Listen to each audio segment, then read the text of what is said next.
The following content is provided under a Creative Commons license. Your support will help MIT OpenCourseware continue to offer high-quality educational resources for free. To make a donation or to view additional materials from hundreds of MIT courses, visit MIT OpenCourseware at ocw.mit.edu. Okay, so let's get started. So I'm going to lecture today. Professor Zwiebach's away. And I just wanted to say a couple of things, just in case you haven't noticed. We posted the solutions for PSET 11, and then also later in the week we'll post the solutions for the extra problems that came along with PSET 11, so you can look at those. And also there's 2 past exams with solutions also on the website now, so you can start going through those. And also there's a formula sheet there, and if you've got suggestions for things that you think should be on there that aren't, let us know, and they probably can be put on there. So I want to turn back to what we were doing at the end of last lecture, which was talking about the spin-orbit coupling. And so this is a contribution to our Hamiltonian that looks like spin of the electron dotted into the angular momentum that the electron has around the proton in the hydrogen atom. Right? And so because of this term, we had to change the set of complete set of commuting observables that we wanted to talk about. So we have now this full Hamiltonian that includes this piece that has the SE dot L term in it. We have L squared, we have the spin squared, but because of this piece, LZ, which was previously one of the quantum numbers we used to classify things by, that doesn't commute with this term, right? So here we have to throw that one away. Okay? Similarly, we have to throw away the Z component of the electron spin. That doesn't commute with this either. And what we replace those by is actually the J squared, and the Z component of J. So J is the vector sum of the spins, the angular momentum and the spin of the electron. Okay? And this is very interesting. It does something, this term does something interesting. So if we look at, let me go up here. If we remember the hydrogen states, when we don't have this term, there's a state that has n equals 2 and L equals 1. Okay, and you can think of that as 3 states. And then we're going to tensor that with the spin. So the spin of the electron can be spin up or spin down. So there's a spin a half. So this is 2 states. And so you've got a total of 6 states you're going to talk about. And now what we have to do is classify these according to the quantum numbers that are actually preserved by the system. So we can't use LZ or SZ. We have to use J squared and JZ. So we get a J equals 3 halves multiplet, and that's 4 states, plus a J equals 1 half.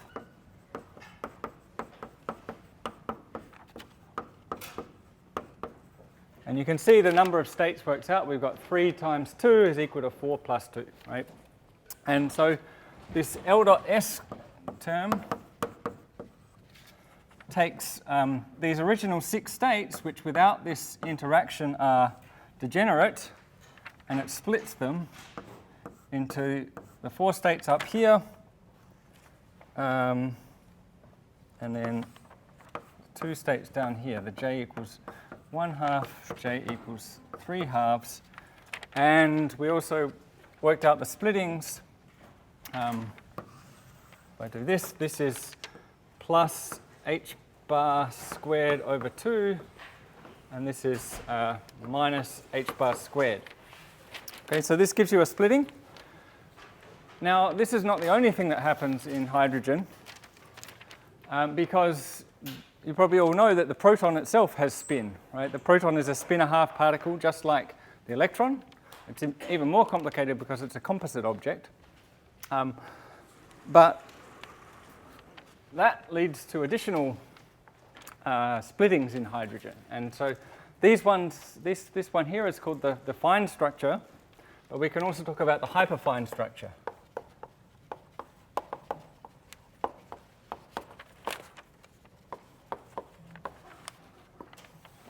And so this is going to be a small effect on top of this one.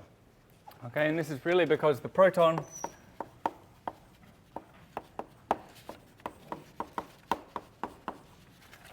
so we have the proton that spin a half, we have the electron spin a half, and then we have their relative orbital angular momentum. And so the total angular momentum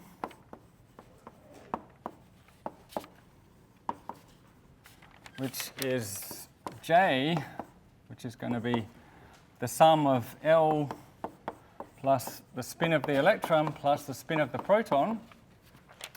Okay, this is conserved. And the thing we were talking about over here is actually not conserved. Okay? So once you worry about the spin of the proton, you've got to look at the total angular momentum, and that's what will be conserved. And so our complete set of commuting observables is going to be our full Hamiltonian, which we'll get to in a moment, L squared, the spin squareds of the proton and the electron, and then J squared, and finally Jz is the things that we're going to end up classifying states by. Okay.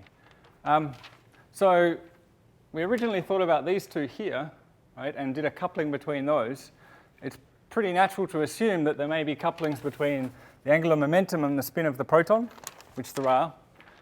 But also there's going to be a coupling between the spins of the electron and the proton. And that's the one we're going to talk about at the moment. The other one is there, but we won't go over it in any detail. So the proton and the electron both are spin-a-half particles, and they both have magnetic dipole moments.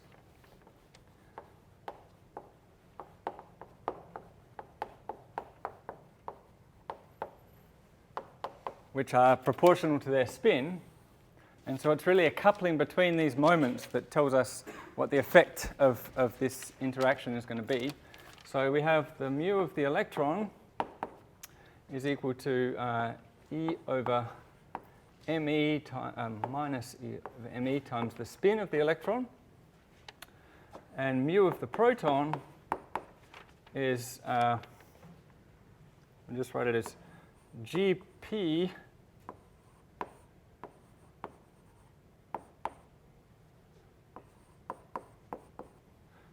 okay, and Gp happens to have the value of about 5.6. And this is actually kind of interesting. So if you look at the formula up here, really I could have written this as a G over 2, with G being 2. So for the electron, the G factor is very close to 2. And this is because the electron is essentially a fundamental particle with no substructure. But the proton, which is made up of quarks and gluons flying around inside some region, has a lot of structure. And so this is really indicative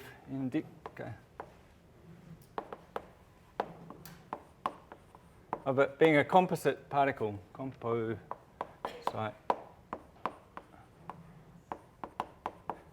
Because a fundamental spin-a-half particle should have this G being 2. Okay? Okay, so we've got these two dipole moments, and one way to think about this is you've got this dipole of the proton. We're going to think about the proton having a little dipole charge, and so this, dipole magnetic moment, and this produces a magnetic field, and the electron is sitting in that magnetic field, and its spin can couple to the field. Okay, so we're going to have a Hamiltonian, a hyperfine Hamiltonian that looks like minus mu of the electron dotted into a magnetic field produced by the proton, which is going to depend on R, on where the electron is. And, well, you can simplify this as just E over m spin of the electron dotted into this B of the proton. Okay? So we need to know what this dipole field is, and for that you really have to go back to electromagnetism, and you've probably seen this before, but let me just write it down, and we won't derive it here. But let's go down here.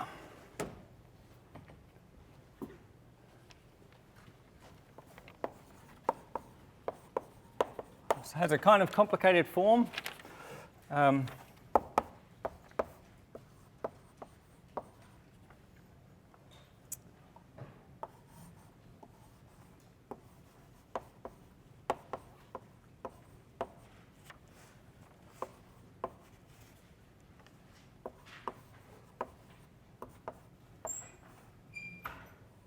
there's this piece, and then there's another piece that looks like 8 pi over 3 c squared mu p times the delta function at the origin. And so if you've got you can think about the dipole field arising from a spinning charge distribution here. So we've got a magnetic dipole moment pointing up. This produces a field like this, right? A dipole type field going this way. So this is our B. And then inside here, this you should really think of taking the limit as this thing goes to 0 size. And so in order to get the right field in the middle, you need to have this term here.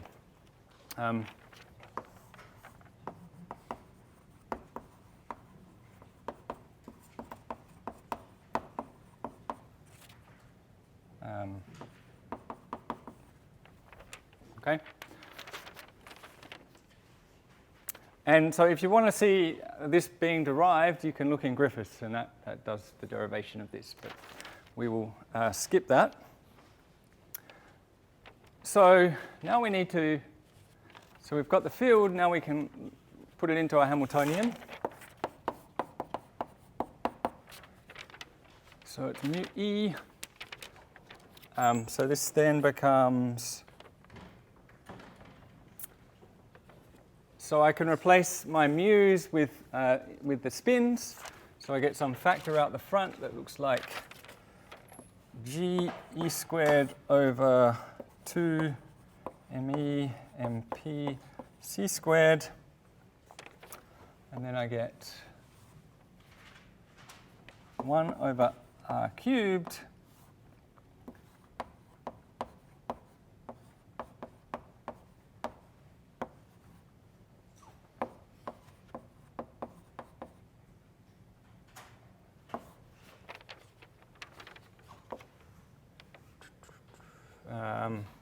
plus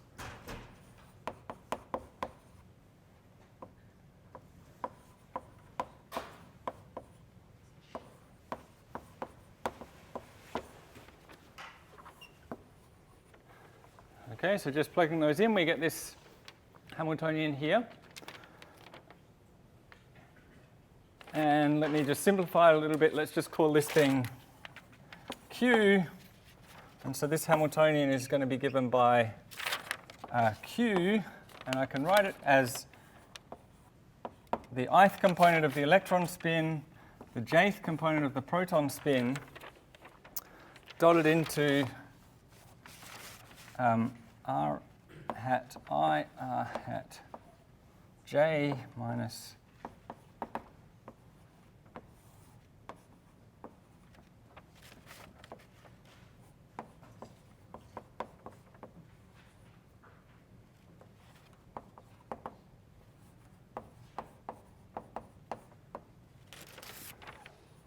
okay, so just taking the common factors of the spins components out the front.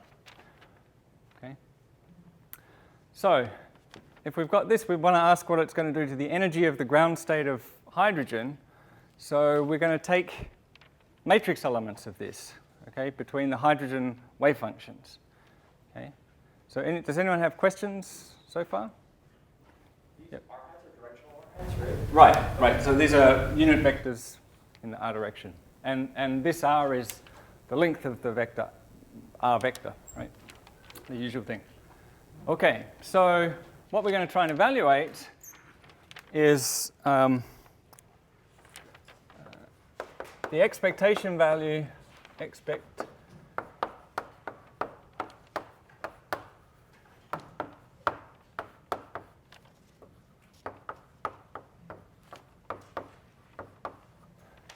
So we're going to do this because going back to what we did at the start of last lecture, if we can work, this is going to be a small correction, and so we can work out its contribution to the energy by using the original wave functions, but just calculating its matrix element. So we're going to calculate and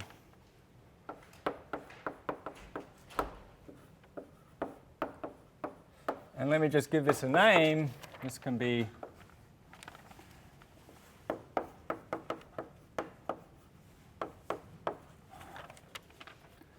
okay, so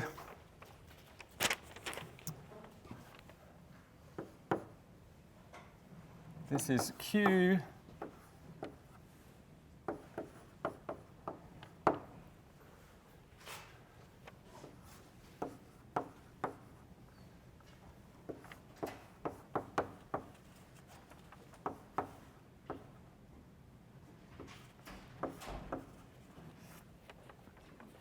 and the ground state has no angular dependence. So in fact, for the ground state, I can just write this as a function of r squared.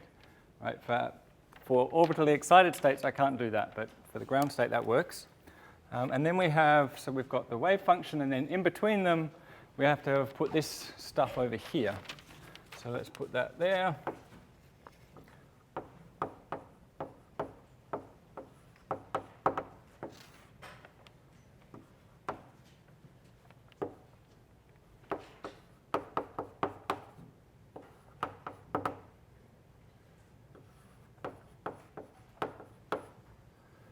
So one of these terms is very easy to evaluate, right? So with this delta function, I just get the wave function at the origin, okay? And the second term is actually also relatively easy to evaluate. And so this goes back to, if you think about, who can tell me what this integral of the Ri, of integral over all three directions of just one direction. What's that? 0, right? And you can argue that by just asking, well, what can it be? It's got to carry an index, right? Because there's an index on this side of the equation, and there's no other vectors around in this problem, so the only thing it can be is 0. Okay? So if I do integral d3r of Ri Rj, what can that be? So, sorry? 1? No. So it's got two indices. So the thing on this side of the equation also has to have two indices. Delta Ij, very good. So the only thing that can carry two indices is delta Ij, and then there might be some number here. Okay?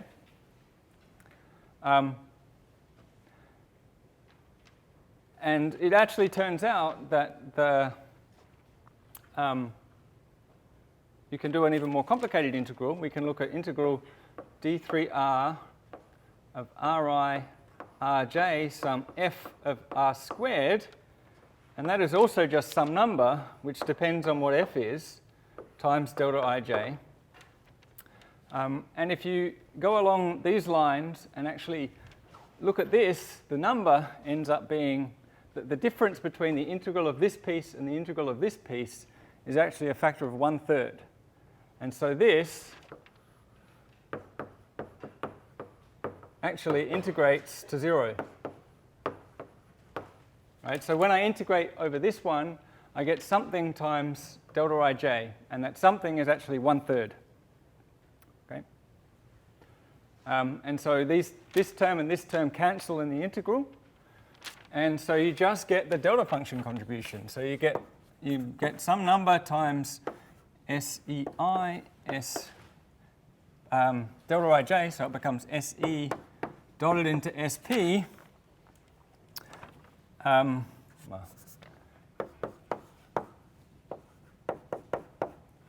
8 pi over 3, and then it's psi 100 at the origin. Okay?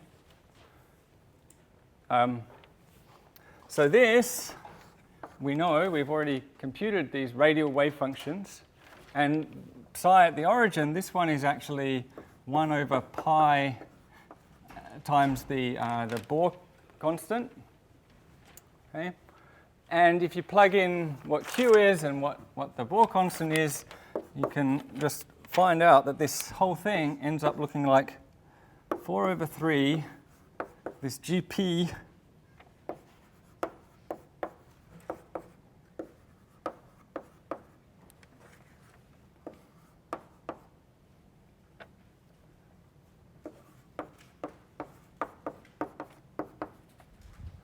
and this we can call delta E hyperfine.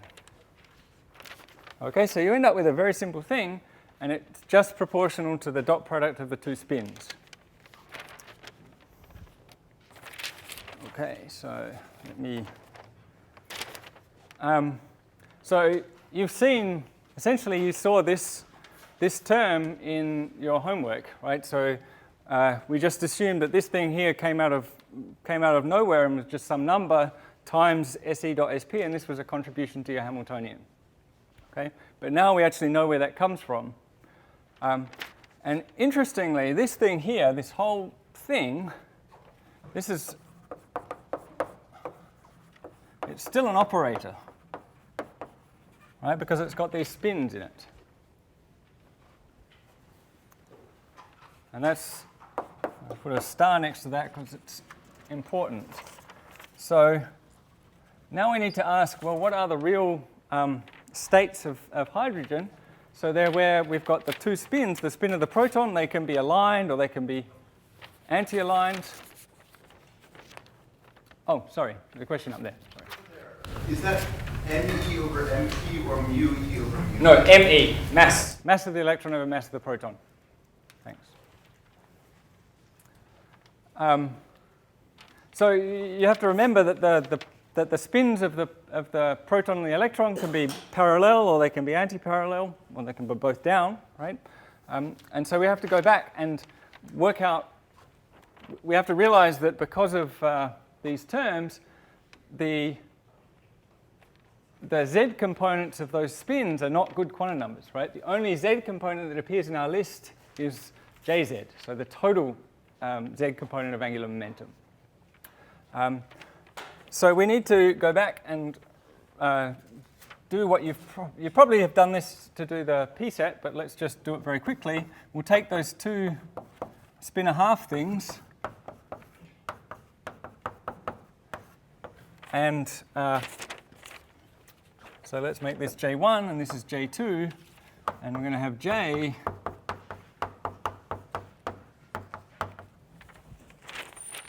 okay. So if I've got these two spins, I can make various things. I can write down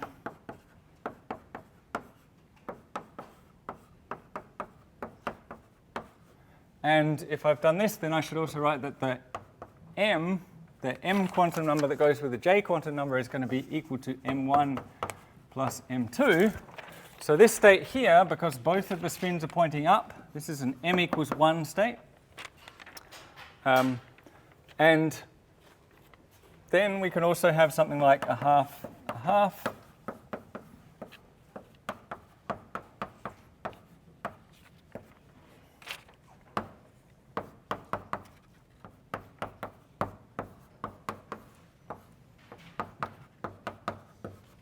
We could have these two states. So they both have m equals 0.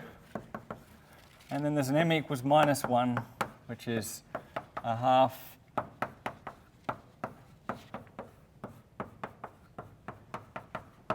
this guy. Okay, so since this has m equals 1 and J1, a half cross a half is going to give us a spin 0 multiplet and a spin 1 multiplet. This state has to, because it's got m equals 1, this has to be j equals 1 as well. And this one has to be j equals 1. But the two states in the middle, we don't know what those are. So they're going to be there's going to be a j equals 1, m equals 0 state, which is going to be some linear combination of these two. So let's just go over here. I don't need any of this. And we need to work out what that linear combination is. So something to remember is this, that the j plus or minus acting on jm is this funny square root thing.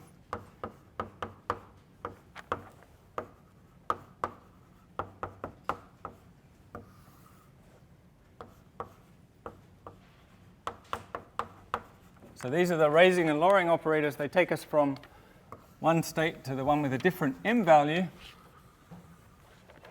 And so we can use that to start with. We can basically take j minus on our state. And according to this formula, this will give us the square root of 1 times 2 minus m is 1. Oh, have I got that? M is 1. And this should be 0, right? I think I've got this sign up the wrong way. I think this is minus plus. No, sorry, that's right. Yes. It should be, I'm doing the j minus, so I have 1 times 1 minus, yeah, right, so it's this. So this is square root 2 times j m minus 1. But we also know that j minus is equal to j1 minus plus j2 minus, because j is just the vector sum of the two j's. So we can ask what j minus on this state is, but this state we can write in terms of the tensor product.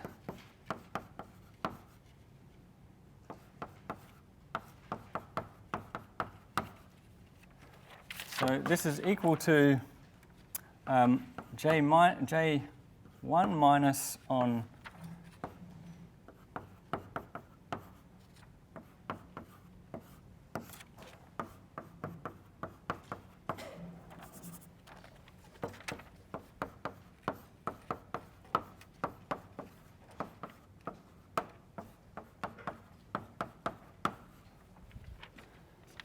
okay.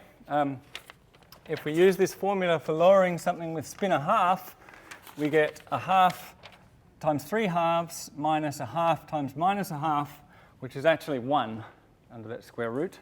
And so this actually equals a half minus a half tensor a half a half.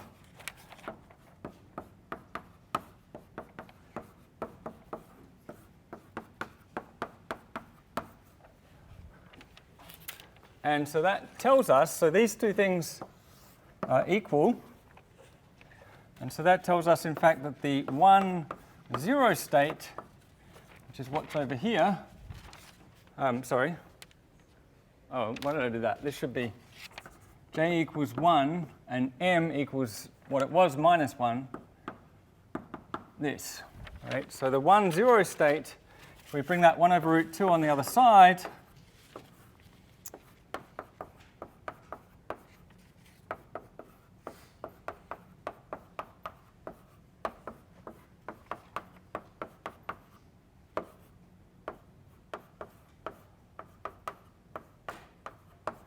is this combination. So it's one linear combination of those two pieces. Okay. We also want the other one. So we've got 3 of our states. The 4th state is then, of course, the other linear combination of the 2 states over there.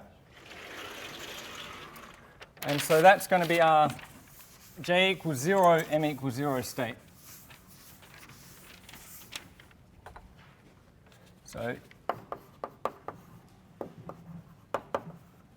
this state is going to be orthogonal to the one we've just written here. And so this is pretty easy to work out. Since there's only two terms, all we do is change the sign of one of them and it becomes orthogonal, right? Because these states here are normalized.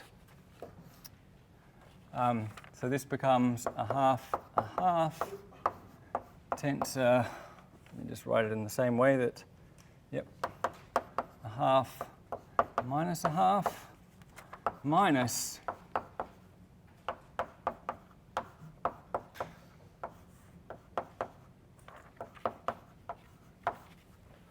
okay, and so our four states, so we can condense our notation, so we can say that this state we can just label as this, and we can just label as a down arrow, and then something like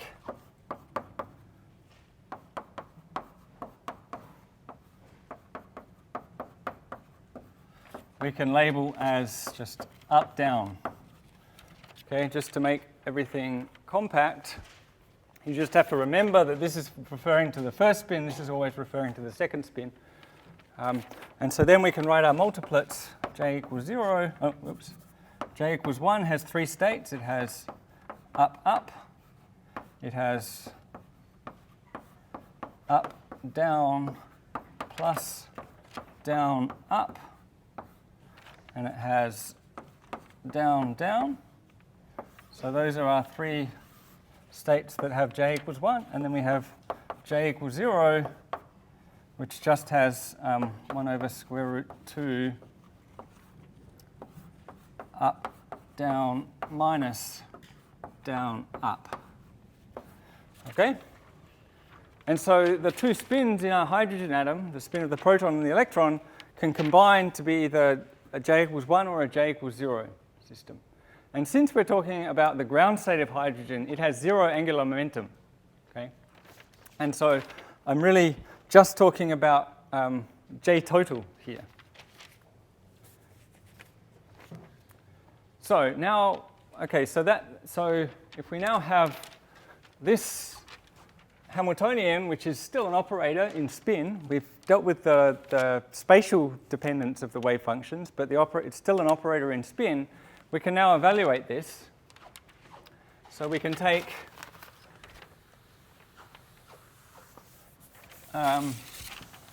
its expectation value in either the j equals 1 multiplet or the j equals 0 multiplet.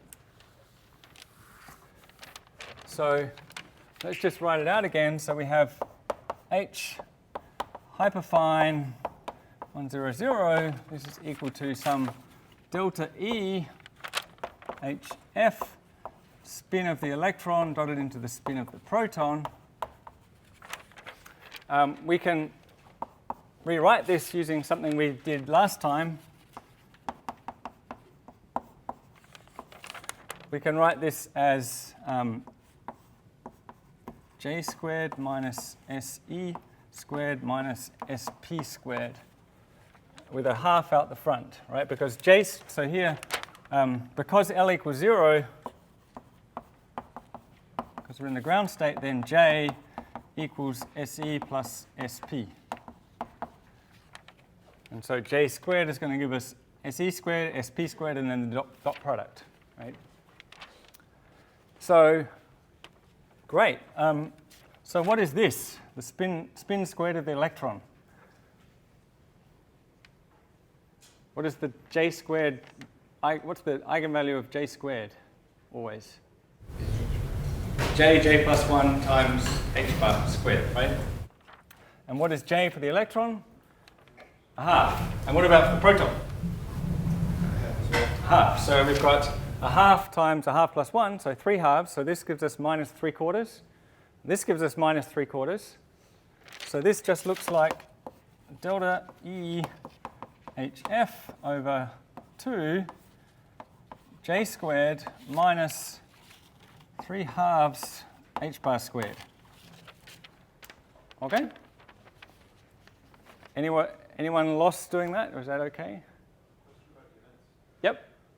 So when you define delta E HF over there, that has units of energy.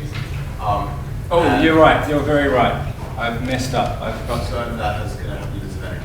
Let me see. Yeah, really, I have an h bar squared here. I should have I think I should have had an h bar squared over there as well. Yeah. There should be over h bar squared here. Thank you. Okay, so, sorry? That was just in the algebra going from this expression, writing it in terms of alpha, things like that. So it's just some algebra there. Okay, anything else? No? Good. Okay, so now we can easily evaluate these things. We can now take j equals 1 and some m,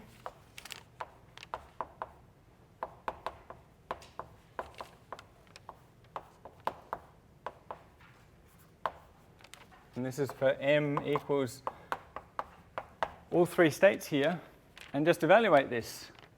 And all that means is we have this j squared operator acting on this state here, and this gives us h bar squared 1 times 1 plus 1, or 2h bar squared. Right, so this will give us delta E hyperfine over 2, and then we've got, let's pull the, sorry, there's still an h bar squared here and an h bar squared there. But now we can evaluate the h bar squared here cancels that one, and we get a 1 times a 1 plus 1 minus 3 halves.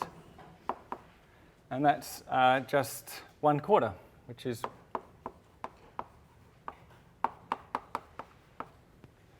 okay. And similarly, we can take the j equals 0 state,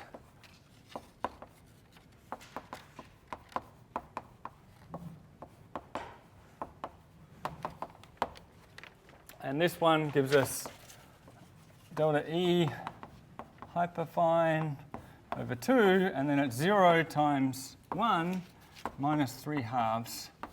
And so that equals minus 3/4 EHF. Okay? So what we're doing is evaluating these in this particular J states, and now we end up with something that's just a number. It's no longer an operator, right? It's an energy that we can measure. Yeah? So this expectation value, H hyperfine 100, Yep. is still an operator. And is that because we only took the expectation value over the angular wave function? We took over the spatial wave function. Right? We did the R integral, right? But we didn't. Right. Yep. So this is actually a really important system.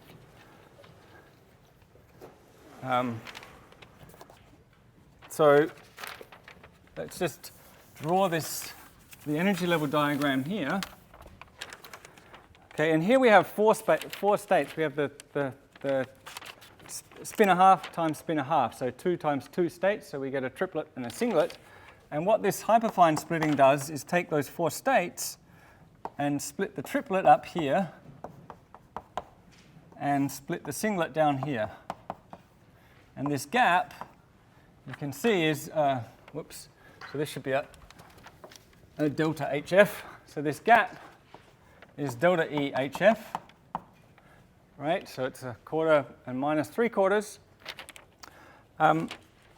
And if you plug numbers in, delta E HF, this actually ends up being 5.9 times 10 to the minus 6 electron volts,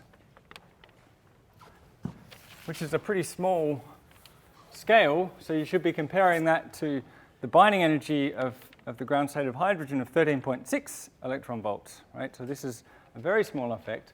And you can really think about the relative size, so the Bohr energy, so that 13.6, just formally this goes like alpha squared times MEC squared. Then last time we talked about the L dot S coupling, so the spin orbit or fine structure. And so this one we found went like alpha to the 4th MEC squared. So smaller than the binding energy by a factor of 1 over 137 squared, or about 20,000. And this one that we're talking about here, the hyperfine, this, if you look back here, look over here, this is going like alpha to the 4th MEC squared times an additional factor of ME over MP. Okay? And the mass of the proton is about 2,000 times the mass of the electron. And so this again is this is alpha to the 4th here. Whoops. So this is suppressed by about another factor of 2,000. Okay? You can go further. There are further corrections to this, and something called the Lamb shift, which we won't say anything else about. This goes like alpha to the 5th MEC squared, and there's a whole host of higher order corrections. People actually calculate these energy levels to very high precision, but we won't do any more. So this transition here is actually astrophysically extremely important. So if we think about something sitting in this state here, it can decay down to the ground state by emitting a photon. So we can decay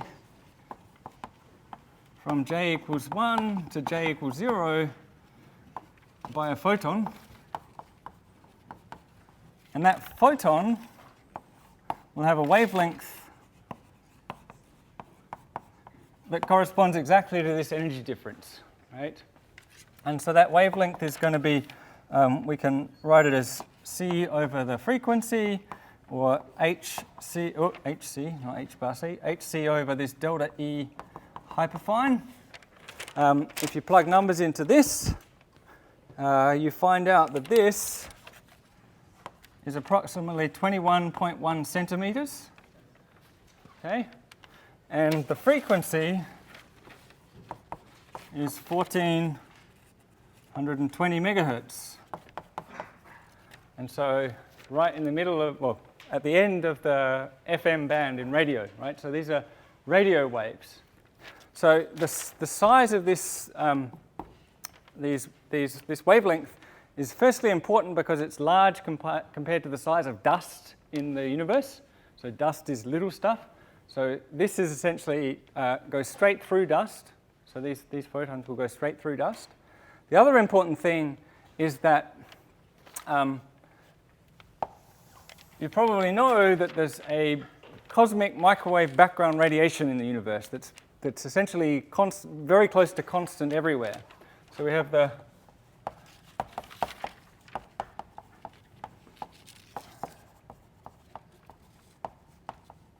and so we have a temperature of 2.7 Kelvin. That corresponds to photons with an energy kT, which is about 0.2 times 10 to the minus 3 electron volts, so milli-electron volts. But if you compare this number to what we have here, this cosmic background microwave radiation can excite hydrogen from here up to here. Okay, there's enough energy for one of those photons to come along, knock the hydrogen atom and excite it up to here, and then it will decay, right? And will emit this beautiful 21 centimeter line, which will go through all the dust, and so we can actually see the universe in this 21 centimeter line. And it's even more remarkable is, we can't calculate this at the moment, but you can show that the lifetime for this transition to happen is about 10 to the 7 years. Okay? So we can never measure that in a lab, but because these hydrogen atoms can be wandering around the universe, not interacting for that long, then they can emit. And so we can see that. So this was first observed in about 1951, and is the first way that we actually saw that the galaxy had spiral-shaped arms. Okay? So it's pretty important. And another nice thing about this is if you think about another galaxy, so let me just draw another galaxy, a spiral galaxy somewhere else, like this. Let's have us over here looking at this galaxy from side on. Right? This galaxy is rotating, so this one's moving this way, this one's moving this way. There's hydrogen over here and over here, and so we get these photons coming over here and photons coming to us from there. But what's going to be different about these? They're redshifted, right? There's a Doppler shifted. So this is my 21 centimeter photon, but they get Doppler shifted. And so we can measure the difference in those, in the frequencies of those. And what does that tell us? How fast this galaxy is spinning, right?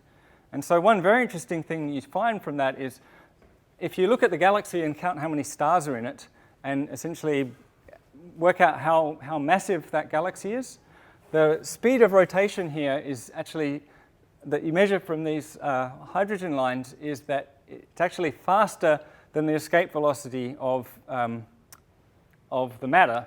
And so if all that was there was the visible matter, then the thing would just fall apart. And so this actually tells you that there's dark matter that doesn't interact with visible light, that's kind of all over here. Okay? So that's kind of a pretty interesting thing. So that, I think, yeah. So any questions about that? We're going to move on to another topic. Yep. Say the lifetime is 10 to the 7 years. Yep. I mean, it takes an average of 10 to 7 years for cosmic microwave background energy to make that shift happen. No, it's really this. If I just took hydrogen in this state and took a sample of it, that's how long it would take for half of it to have made the decay. Okay. So it can happen much faster.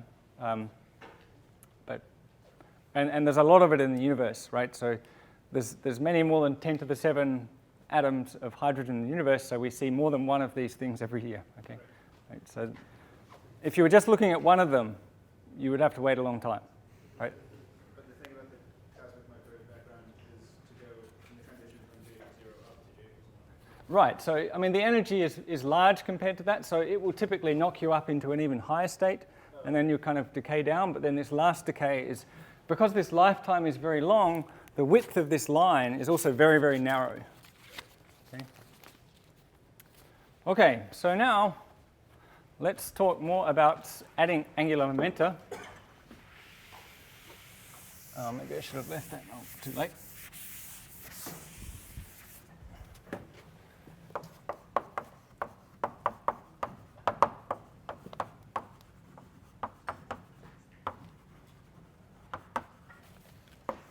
Okay, so we're going to do this in a more in a more general sense. So we're going to take J1, some spin J1 that has states J1, M1, with M1 equals minus J up to J. And so we're sort of talking about something like the hydrogen atom, the electron in the hydrogen atom. And so that's not in any particular orbital angular momentum. Okay? So we can talk about the Hilbert space that this thing lives in. So we can think about particle 1 with angular momentum J1. And this is basically these spanned by these states J1, M1 of these M's. Okay? We can take another system with another J2. And this is going to have states J2, M2 with M2. There should be J1s there. And that would similarly talk about some Hilbert space of some fixed angular momentum. If we want to talk about the electron in the hydrogen atom where it doesn't have a fixed angular momentum. What we really want to talk about is the Hilbert space H1, which is the sum over J1 of these Hilbert spaces. Okay, and so this is talking about this Hilbert space contains every state the electron can have in a hydrogen atom. Okay, can have all the different angular momenta. Okay, and similarly, we could do that for J2. We can define J, which is J1 plus J2, as you might guess. And really, this you should think of as J1 tensor the identity plus the identity tensor J2, right? Where this is in the this one is in this acting on things in this Hilbert space, and the one here is acting on things in this Hilbert space. And there's an H2 J2, right, that goes along with these guys. And so this operator, this big J, is something that acts on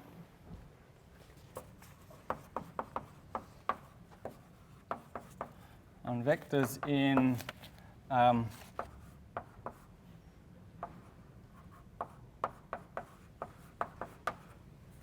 things in this tensor product space. Actually, I should label this with a J1. It also acts on things in the full space, but we can talk just about that one. Okay.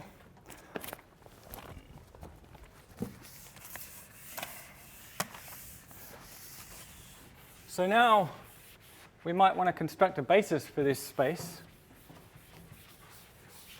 And we can firstly construct an uncoupled basis, which is just take the basis elements of each of the spaces and multiply them. Right, so we would have J1, J2, M1, M2,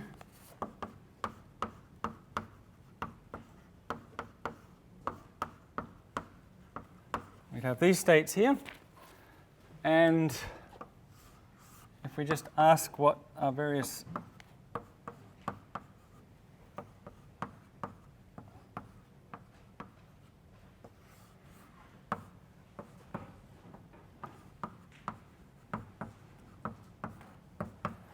okay, J1 just gives us h bar squared J plus 1.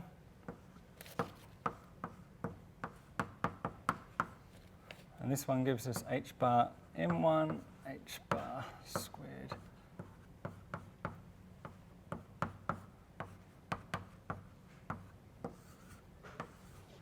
times our state.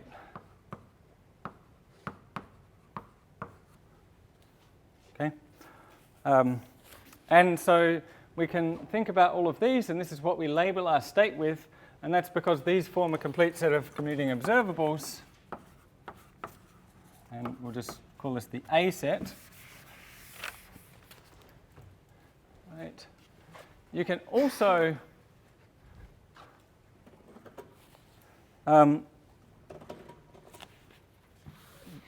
talk about our operator J and use that to define our basis. So, and let's just be a little explicit about what J squared is going to be. So this is J1 tensor identity plus 1 tensor J2. And the same thing here.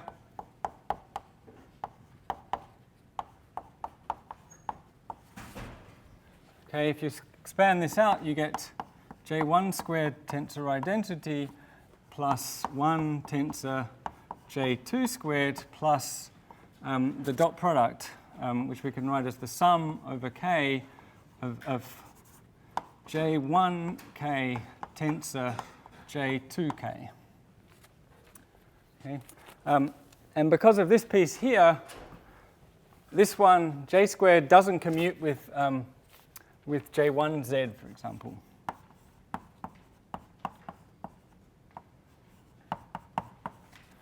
right? So we can't add this operator to our list of operators over there. But we can throw, and similarly, j2z j squared is not equal to 0. So if we want to talk about this operator, we have to throw both of those away. Okay? But there is an operator, a total jz, that commutes with j squared, and it also commutes with j1 squared and j2 squared. And so we can have another complete set of commuting observables B that's equal to j1 squared, j2 squared, j squared, and jz. Okay. And so if there are observables, then the natural basis is to label them by the eigenvalues here. So we're going to have a j1, a j2, and then a j and an m. Okay.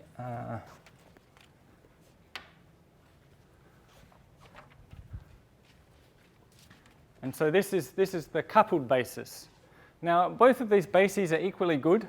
They both span the full space. They're both orthonormal.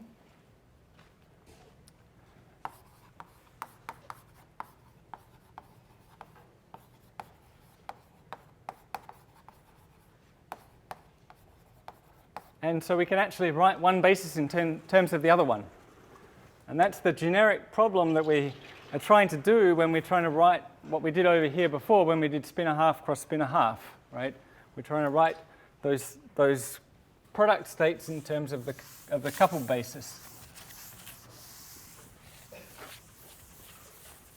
So we have, we can write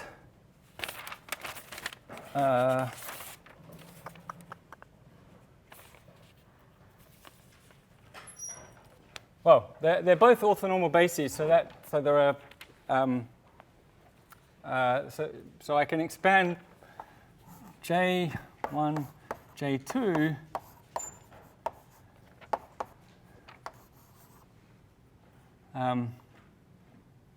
or actually maybe I'll say one more thing first. So being orthonormal means that, for example, sum over J1, J2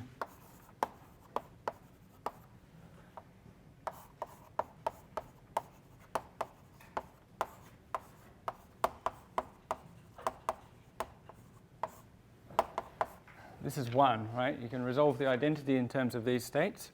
And this is the identity on the on this Hilbert space. Okay, I can also think about the identity just on this smaller Hilbert space where the J1 and J2 are fixed. And so I can actually write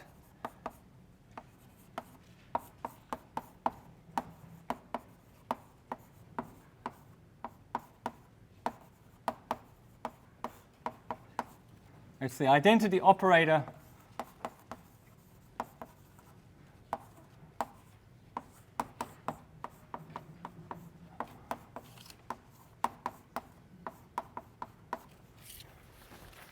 okay, so because every state in this space has J1 equals some fixed value and J2 equals some fixed value, then an identity in that thing is just the sum over the m's, okay, because they're the only things there.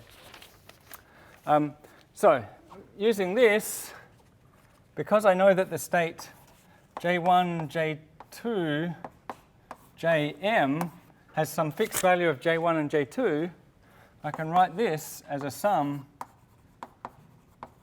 I can use this form of the identity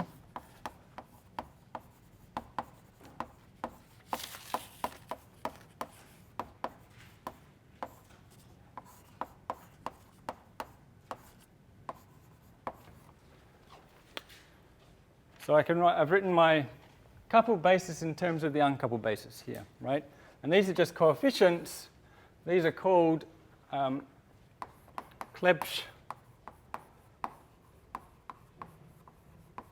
Krebs-Gordon coefficients. And they tell you, they're just numbers like square root 2 and things like this, and they tell you how to do this decomposition. So they have various properties. Firstly, sometimes you also see them written as C of J1, J2 colon, no, J1, J2, J colon M1, M2, M, and various other notations. So the things, basically things with 6 indices are probably going to be these guys. Okay. So they have various properties. The first property is they vanish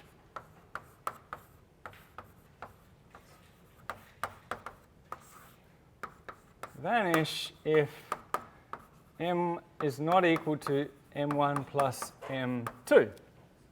Okay? And this is actually very easy to prove.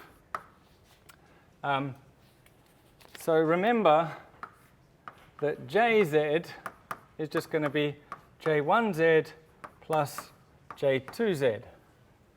Right? So as an operator, I can write Jz minus J1z minus J2z. And what is that operator?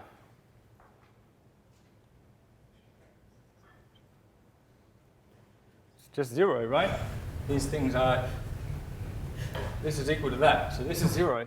So I can put this 0 anywhere I want, and I'll still get 0. So let's put this between, so this is 0. Put it between J1, J2, Jm on this side, so a coupled state here. And on this side, I'll put it between the uncoupled state, J1, J2, M1, M2. Okay? So this state is an eigenstate of Jz, right? And this state is an eigenstate of J1z and J2z. So I can act to the right with Jz and act to the left with these J1z and J2z and their Hermitian operators. So that, and I know this, because this is 0, this whole thing is 0. So then let's act this one on these guys and these two back this way. And so you see that gives me H bar, and then I get this one acting on here gives me M, and J1 acting on here gives me M1.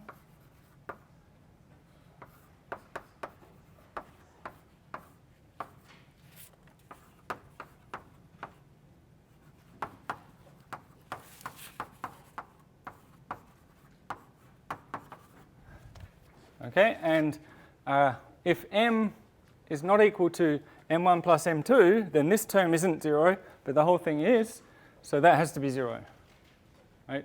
So it's QED. Okay.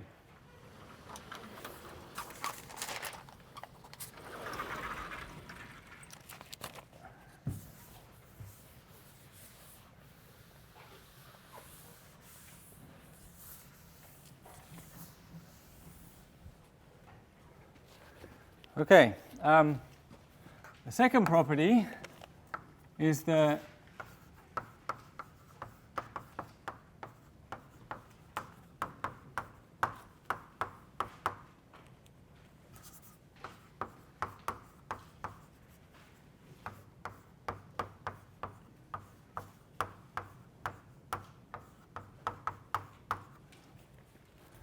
okay, so the only allowed values of J fall in this range here, and each J occurs once.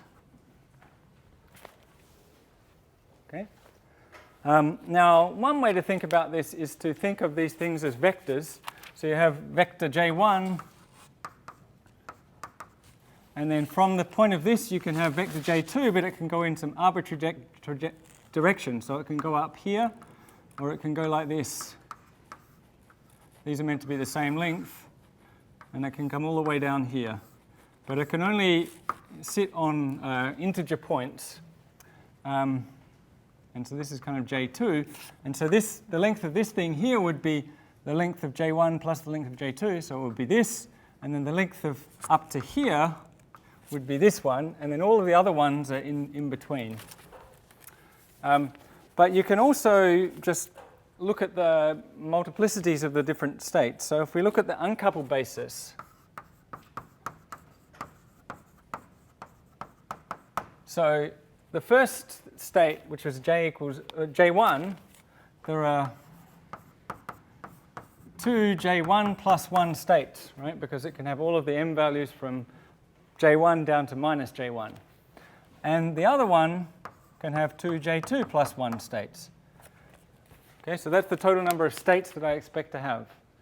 So now let's assume this is correct and ask what the n coupled is. So this would be the sum over j equals mod j1 minus j2 up to j1 plus j2 of 2j plus 1, right? And let's assume that j1 is greater than or equal to j2, just to stop writing absolute values all the time. So we can write this as a difference of two sums, j equals 0 to j1 of j1 plus j2 of 2j plus 1 minus the sum of j equals 0 to j equals j1 minus j2 minus 1 of 2j plus 1. And if you go through, so this is just n plus 1 over 2 for each of these things. You end up with, well,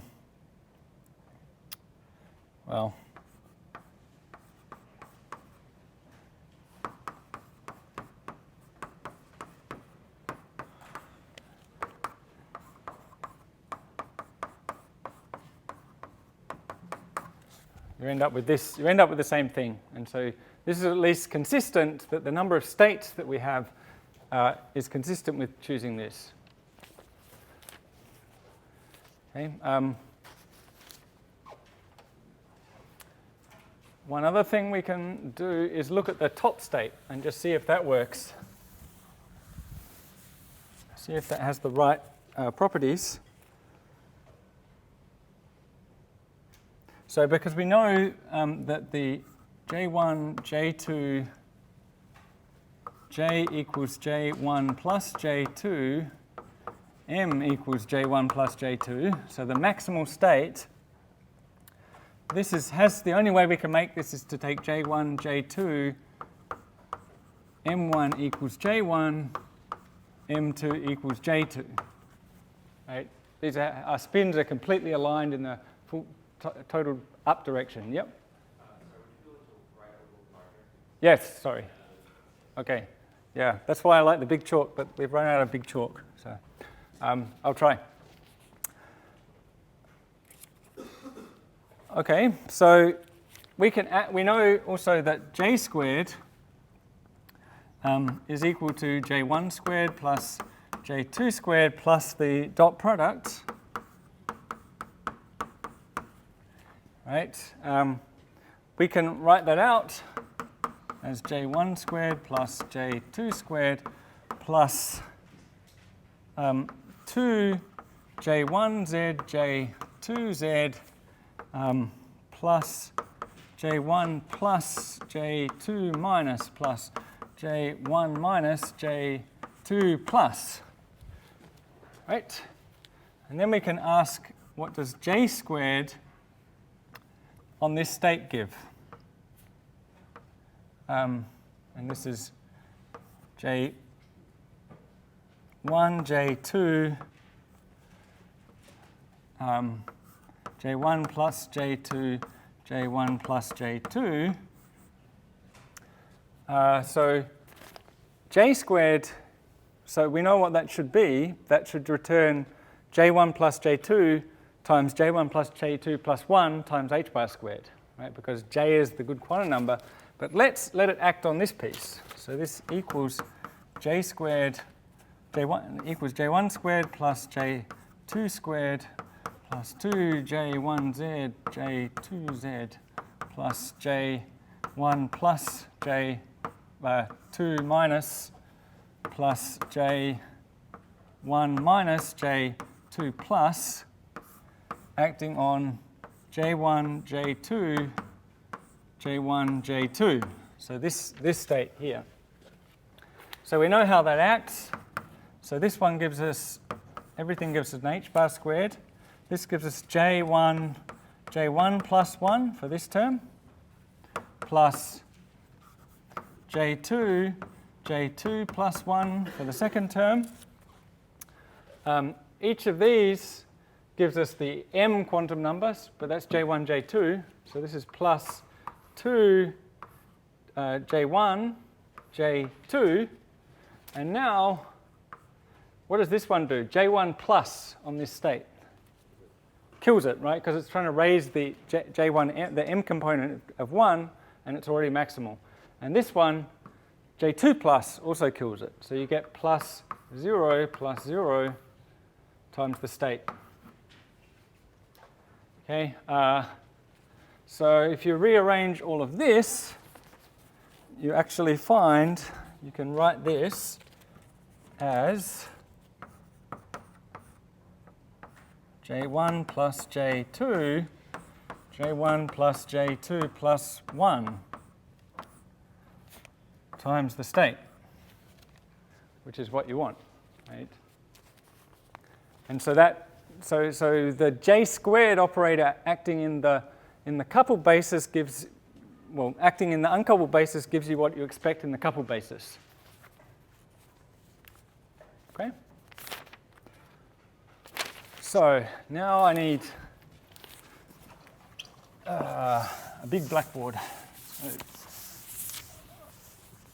So let's do an example of multiplying two things. So let's write out a multiplet. So we're going to take j1, and we're going to assume we're going to have j1 bigger than j2 here. Okay, so we've got j1, j1, j1, j1 minus 1,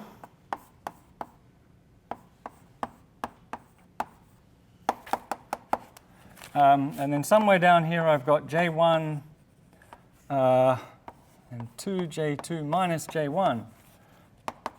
And then all the way down to j1 minus j1. So this has 2 j1 plus 1 states, right? And I'm going to tensor that with another multiplet, with my j2 multiplet, which is going to be smaller. So I'm going to have j2, j2,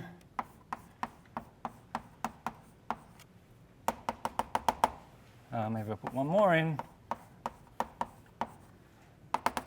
And down here we've got j2, comma minus j2. And so here we have 2j2 plus 1 states, right? And importantly, this left-hand side has 2 j1 minus j2 more states than the right-hand side.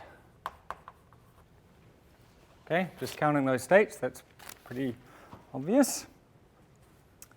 So now let's start multiplying these things and forming states of particular values of m, the total m, right?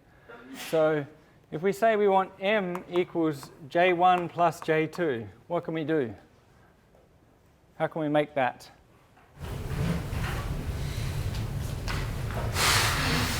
So we have to take the top state in each case, because if I take this one and I take this m value, I can't get up to this, right? So there's only one way to make this. And so I'm going to draw a diagram of this. We're going to have one state there. Okay, the next m value, j1 plus j2 minus 1, how can I make that? So I can start with this state, and I would multiply it by this one, right? Or, what else can I do? Start with the second down on the left and tensor to the top. That's right. So take those two. So there are two states. And those two states are just two linear combinations. So but let me draw two dots here. I can form two states. Okay, keep going. Minus 2, I get 3 states. And let me try and draw lines here to guide this stuff.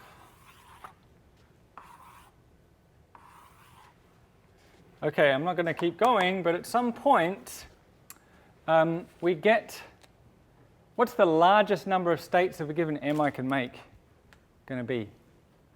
Can anyone see that?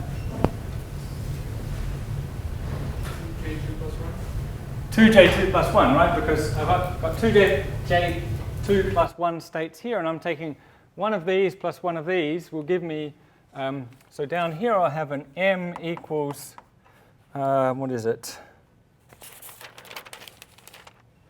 j1 minus j2, and here I have 2j2 plus 1 states. And so let me kind of draw some of these states in, and then dot, dot, dot, and then over here we end up with this guy. Okay. So if I go down to the next one, how many states? So to form those states, I was taking this top state with the bottom state here. That gives me j1 minus j2, right? Or I was taking the second state here with the second to bottom state here, and so forth, and then all the way up to here. Okay? Now, if I then start shifting things down in this side but leave exactly the same things over there, then I'll lower j by 1. Right? And I'll keep doing it until I hit the bottom. Right? And because there's this number of states more in the right-hand side than the left-hand side, well, let me just write this one.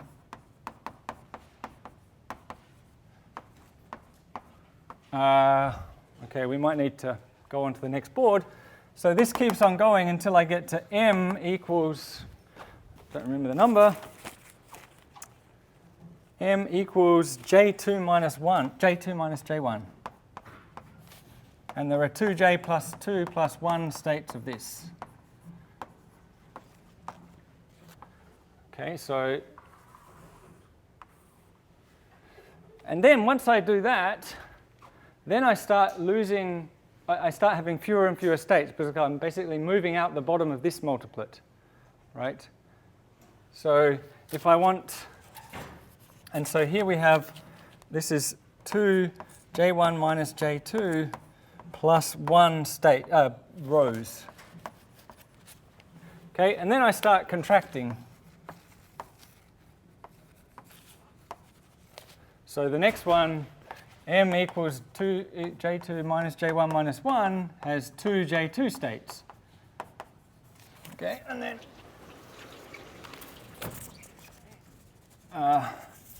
so then we can keep going, and this is meant to continue this diagram up here. So then we keep going down, down, down, and then we'd have m equals minus j1 plus 1. And how many states can I make that have that?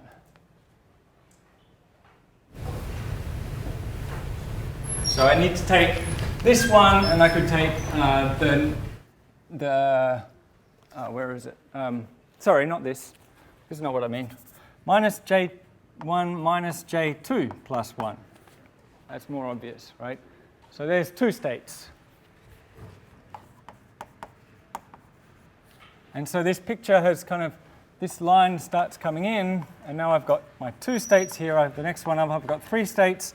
And then finally, m equals minus j1 minus j2, I have one state, and so I get this. And so you actually, well, it was not very well drawn. So if you look how many states there are in this first column, how many is going to be there? So it goes from plus j1 plus j2 to minus j1 minus j2. So there's 2 j1 plus j2 plus 1 states there. And here there is 2 j1 plus j2 minus 1 plus 1 states in this guy. And so this is a j equals j1 plus j2. This one is j equals j1 plus j2 minus 1. And if you are careful, you'll find that this one here, the last one here, this has this many states in it. 2 j minus 1 plus 1 states. So this is a j equals j1 minus j2. And to be completely correct, we put an absolute value in case j2 is bigger than j1. All right. So this is our full multiplet structure of this system. So all of the states in this column will transform into each other under rotations and things like this, and same for each column. They all form separate multiplets. Okay, so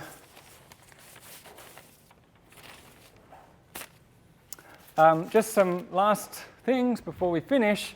So another property of Clebsch-Gordon coefficients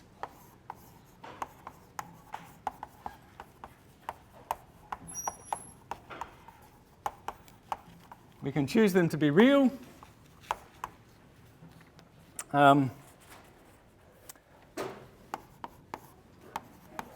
They satisfy a recursion relation.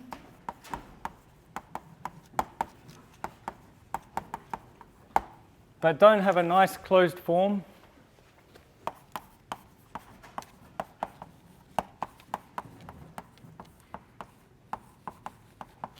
And you can, I think this is in Griffiths. It gives you what this recursion relation is. I think it does, at least many books do. And they're tabulated in lots of places.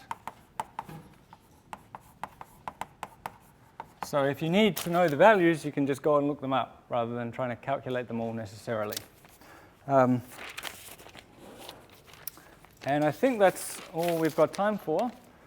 So are there any questions about that? Any questions about anything else? All right, okay, great. So we'll see you on Wednesday for the last lecture.